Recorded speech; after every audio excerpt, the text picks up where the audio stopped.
After President Trump heralded the new jobs numbers in Rose Garden today, the media engaged in such a disgusting, perpetual smear job that we felt it was our duty to call it out and the perpetrators. The claim was best summarized by Bloomberg News reporter Eric Watson.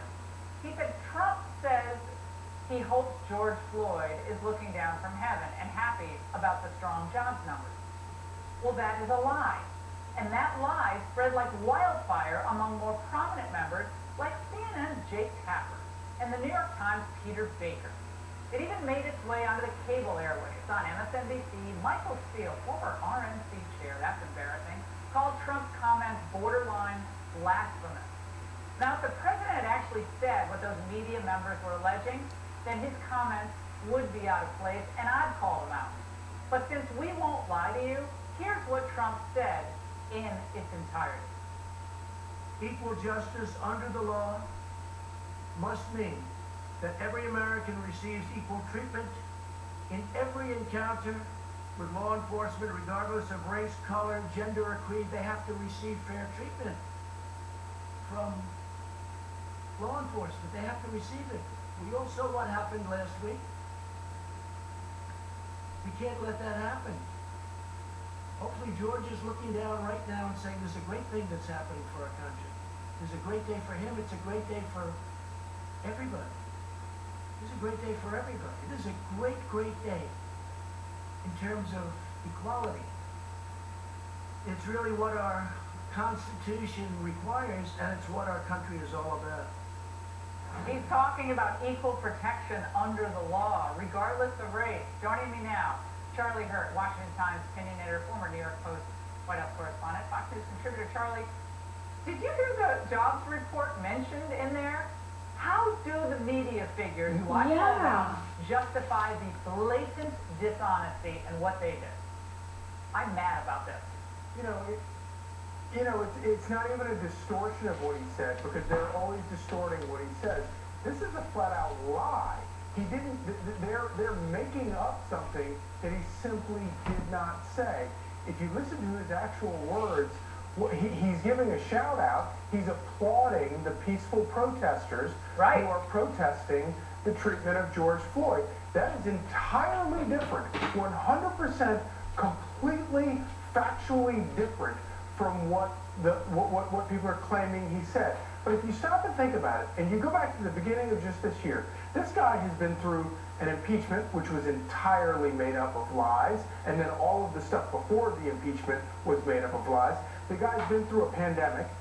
He's been going through riots right now, and the good news, the stunningly good economic news that came out today, I think has a lot of these people in vapors. I think that they've got nothing left to do but to make up things about Donald Trump. And between now and the election, Laura, we're going to be listening to exactly this sort of thing, where these guys come unhinged and make stuff up every single day. Yeah, I mean, Charlie, they thought the Mueller investigation was going to save them. Then they thought impeachment was going to save them. Then they thought the virus was going to save them. Now they think the protests and the riots are going to save them. And I think each time they're like, wait a second, this guy's really resilient. And I think they're freaking out about it. I think they're absolutely freaking out. And it's going to get worse. I completely agree with you. Now, the media's lies, they have real political consequences. Here was Biden. Toward the end of his remarks, President Trump said he hopes that, quote, George Floyd is looking down and seeing this is a great day for our country. For the president to try to put any other words in the mouths of George Floyd, I frankly think is despicable. Charlie, your reaction?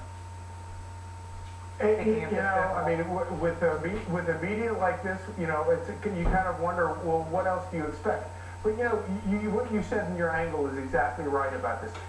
All of these predictions, it's not only the lies after the fact, it's all of the prognosticating before the fact, From Russia to impeachment to the pandemic to all of it, the predictions have been the most dire predictions. They're fever dreams.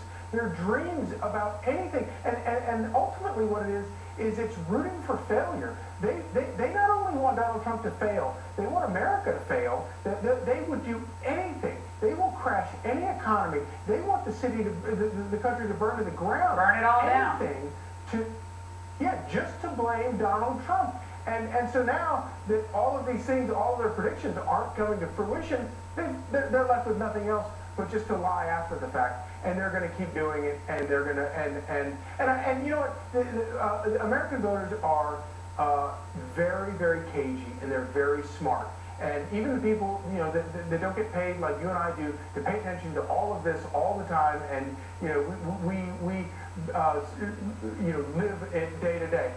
They can tell when people are lying, and I don't think it's going to work in this election. It's never seemly to be rooting against your own country or your own country's demise. No. We see that in a lot of the protesters, the activists, the violence, Yep. and it's not good. There are good protesters and a lot of bad stuff going on in between. Charlie, thank you so much.